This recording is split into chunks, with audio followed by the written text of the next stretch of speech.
Serial ये रिश्ता क्या कहलाता है कि एक और एपिसोड में आपका स्वागत है। चलिए वीडियो को शुरू करते हैं। सीरियल के शुरू होते ही हमें दिखाया जाता है कि नायरा सबको फोटो दिखाती है और बोलती है कि आप सब इसे तो जानते होंगे ना, ये अभिषेक जो उस दिन लव और कुश के साथ था, ये किसी और का बेटा नहीं बल्कि शक्तिमान जवेरी का बेटा है। यह सुनकर सारे घर वाले चौंक जाते हैं। उसके बाद नायरा जवेरी से कहती है कि देखिए वकील साहब, आप तो कहते थे ना कि आप कभी झूठ नहीं बोलते, लेकिन आपका झूठ पकड़ा गया। उसके बाद कार्तिक बोलता है कि आपने बड़ी चालाकी से इस केस से अभिषेक का नाम हटवा दिया और सिर्फ लव और कुश को इस केस में फंसाया। अब नायरा और मैंने आपके और आपके बेटे के ऊपर एक और नया केस फाइल किया है। आपके बेटे ने किसी लड़की की इज्जत लूटने की कोशिश की और आपने उसे कटघरे में खड़ा करने की जगह यूएस भेज दिया। अरे वाह मिस्टर जवेरी, अभी अपने बेटे को फोन लगाइए और बुलाइए कि जल्दी से इंडिया वापस आ जाए, क्योंकि वह ज्यादा देर तक अब हमसे छुप नहीं सकता। इतने में पीछे से अभिषेक बोलता है कि मैं कहीं नहीं गया भैया। यह सुनकर सारे चौंक जाते हैं। उसके बाद अभिषेक कहता है कि जिसके डैड दुनिया के बेस्ट वकील हो, उसका भला कोई क्या बिगाड़ सकता है। कार्तिक भी उसके बाद जवेरी कहता है कि जहां आपकी कानून की नॉलेज खत्म होती है ना, वहीं से मेरी कानून की नॉलेज शुरू होती है। मेरा बेटा यूएस नहीं गया था, गुजरात गया था अपनी नानी के पास। यह सुनकर सब अचंभे में पड़ जाते हैं। फिर जवेरी कहता है कि मैं तो कोर्ट में तमाशा करता हूँ मनीष साहब, लेकिन आपके बहू और बेटे ने तो घर में ही तमाशा बना दिया है। फिर जवेरी कहता है कि चलिए मनीष जी चाय पीते हैं, फिर मैं आपको सच बताता हूँ कि मैंने ऐसा क्यों किया। उसके बाद सब चाय पीने बैठ जाते हैं। फिर जवेरी कहता है कि अभिषेक मेरा ही बेटा है और 26 जनवरी को त्रिशा के साथ जो हुआ उसमें जितनी गलती लव और कुश की उतनी मेरे बेटे की भी है। यह बात मुझे अभिषेक ने पहले ही बता दी थी। अब आप सोच रहे हो कि यह बात मुझे पहले से पता है तो मैंने आपसे क्यों छुपाई, लेकिन अगर ये बात पब्लिक और न्यूज में पता चल जाती ना तो इन लोगों की लाइफ बर्बाद हो जाती। ये तीनों अभी जेल में सड़ रहे होते और हम लोग की बदनाम होती वो अलग, हम किसी को मुंह दिखाने लायक नहीं रह जाते।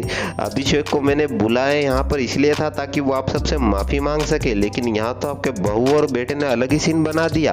अगर मेरी नीयत में खोट होती तो मैं कब का अभिषेक को विदेश भेज चुका होता और आप लोग उसका कुछ नहीं बिगाड़ पाते। इतने में समर्थ कहता कि हाँ भाई साहब ये बात तो सही कह रहे हैं। फिर जवेरी कहता है कि जवेरी कभी झूठ नहीं बोलता और थोड़ा सा इमोशनल और थोड़ा सा गुस्से होते हुए बोलता है कि अगर किसी ने मेरे बेटे को नुकसान पहुंचाने की कोशिश की ना तो मेरे से बुरा कोई नहीं होगा। उसके पूरे परिवार को मैं कोर्ट में घसीटूंगा और उसके ऊपर ऐसा ऐसा केस बनाऊंगा कि उसकी पूरी लाइफ बर्बाद हो जाएगी। वो मरने के बाद भी कोर्ट से पीछा नहीं छुड़ा पाएगा। और फिर कहता है कि कोर्ट की लड़ाई तो मैं जीत लूंगा मनीष साहब, लेकिन आप घर की लड़ाई कैसे जीतोगे। फिर जाते जाते नायरा और कार्तिक को बोल जाता है कि आपने बहुत गलत आदमी से पंगा ले लिया है। मेरी टक्कर का वकील आपको पूरे देश में कहीं नहीं मिलेगा, इसलिए सोच समझकर फैसला लीजिएगा।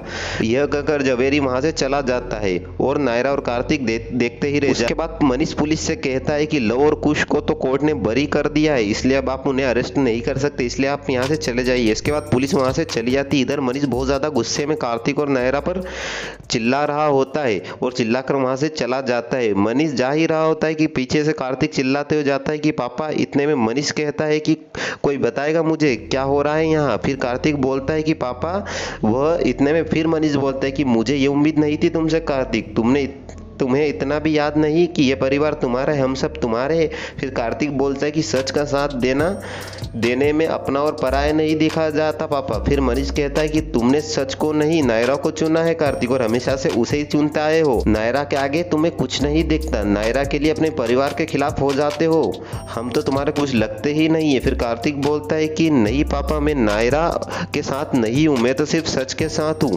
फिर मनीष कहता है कि ऐसा सच भी किस काम का जो पूरे परिवार को तोड़ दे। फिर कार्तिक कहता है कि सच कभी किसी को नहीं तोड़ता, झूठ तोड़ता है पापा, और जो अभी आप कर रहे हो।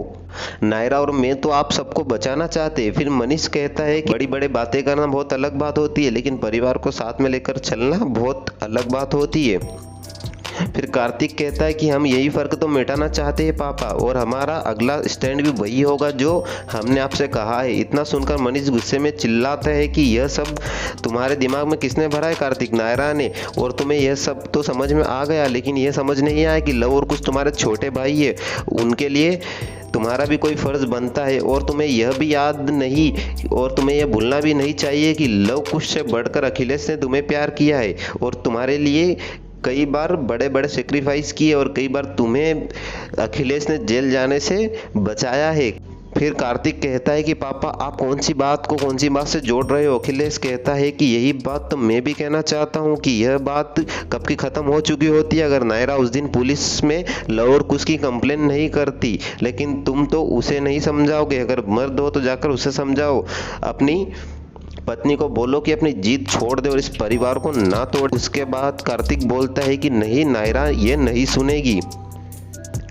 फिर अखिलेश बोलता कि हाँ नायरा नहीं तो पूरी दुनिया का ठेका ले रखा है, वही तो सच्चाई की मूरत है। अगर तुम्हें जाना है तो जाओ, हम हमारी लड़ाई खुद ही लड़ लेंगे। तुम्हारा बाप तुमसे बहुत प्यार करता है लेकिन वो अपने परिवार से भी बहुत प्यार करता है। मैं तुम्हारे लिए अपनी जान दे सकता हूँ तो अपने परिवार के लिए तुम्हारे खिलाफ भी खड़ा हो सकता हूँ। यह कहकर जोर जोर से चिल्लाते हुए कहता है कि मैंने तुम्हें गोद में खिलाया लेकिन उससे पहले मैंने अखिलेश को अपनी गोद में खिलाया है और मैं उससे बहुत ज़्यादा प्यार करता हूँ, उसके बच्चे मेरे भी बच्चे। यह सब बात हो ही रही होती है कि उनकी नज़र गेट पर पड़ती है। गेट पर देखते हैं कि पूरी फैमिली वहाँ पर खड़ी हुई होती है और उनकी सारी बातें सुन रही होती है। यह देखकर वो दोनों चुपचाप हो जाते हैं। फिर कार्तिक मनीष से कहता है कि पापा ये गलत है।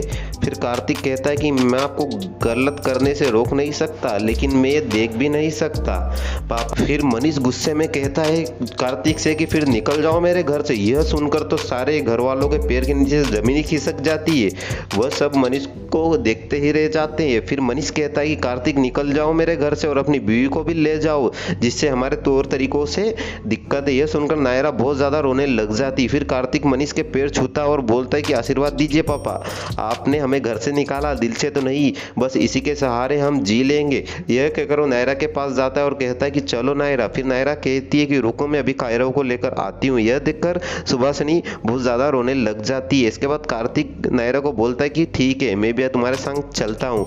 यह सब हो ही रहा होता है कि इधर कायरव भगते हुए जाता है और अपने दादू के पास चले जाता है और बोलता है कि मैं मम्मी और पापा के साथ नहीं जाऊँगा, मैं दादू के साथ ही रहना चाहता हूँ। दादू आप इन्हें कहिए ना कि ये लोग चले जाए यहाँ से। इतने में कार्तिक कायरव के पास जाकर बोलता है कि बेटा एक मिनट अपने पापा की बात तो सुनो। इतने में मनीष बोलता है कि हाँ तुमने तो बड़ी बात सुनी अपने पापा की। यह कहकर मनीष कायरव को लेकर अपने रूम में चला जाता है। यह देखकर नायरा कार्तिक को बोलती है कि चलो कार्तिक अब हमें यहाँ से जाना होगा क्योंकि अब हमारी यहाँ पर कोई ज़रूरत नहीं है। यह कहकर वो दोनों वहाँ से चले